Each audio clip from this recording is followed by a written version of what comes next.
Fin 2015, on commence à voir une concurrence qui s'intensifie extrêmement fortement sur le marché de la grande distribution et notamment le marché plus spécifiquement de la proximité. On avait un premier objectif qui est un objectif de trafic. Le deuxième sujet, c'était celui de la stabilité du chiffre d'affaires. On a défendu depuis toujours le statut de la marque préférée des Français, leader sur le plan émotionnel. Et ça, on avait vraiment pour but de défendre ce bastion qui est vraiment le bastion de Monoprix. La stratégie qui a été mise en œuvre, elle est partie finalement de la promesse de Monoprix. Monoprix, sa promesse centrale, c'est finalement Monoprix, ça fait du bien au quotidien.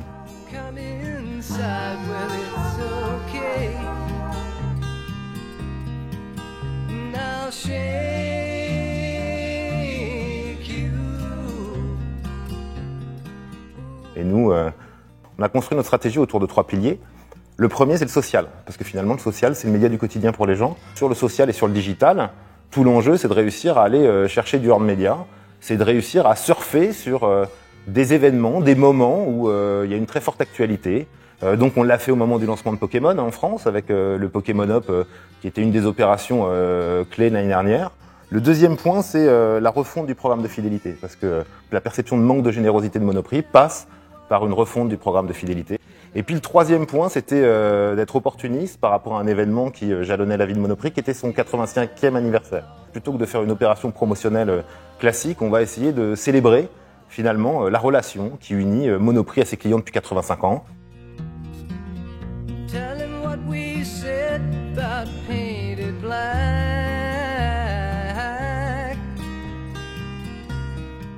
On a été chercher de l'émergence, de l'impact avec des formats créatifs qui sortent des schémas habituels. Donc c'est pas courant de faire un film en 4 minutes, mais le format a été un des leviers dingues d'émergence et d'impact par rapport à cette campagne.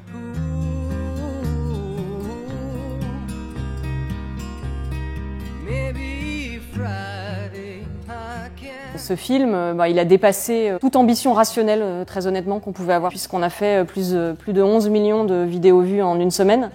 D'un point de vue purement business, si je dois illustrer avec quelques chiffres, notamment le relancement du programme de fidélité, puisqu'on a aujourd'hui 56% de porteurs de cartes supplémentaires par rapport à l'année dernière. On a aujourd'hui un chiffre d'affaires en hausse de 2,5%.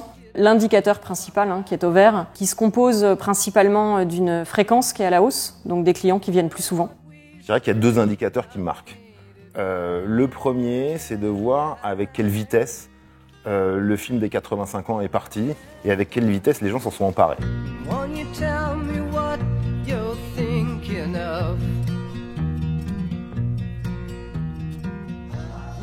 Et je pense que le deuxième point qui est un indicateur clé, je pense, de cette campagne, ça a été la fierté des collaborateurs de Monoprix.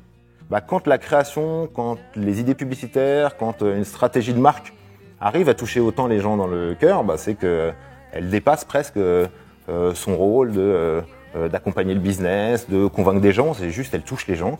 Et finalement, si la bonne publicité, c'était juste de toucher les gens, c'est peut-être ça qu'on devrait tous célébrer ce soir.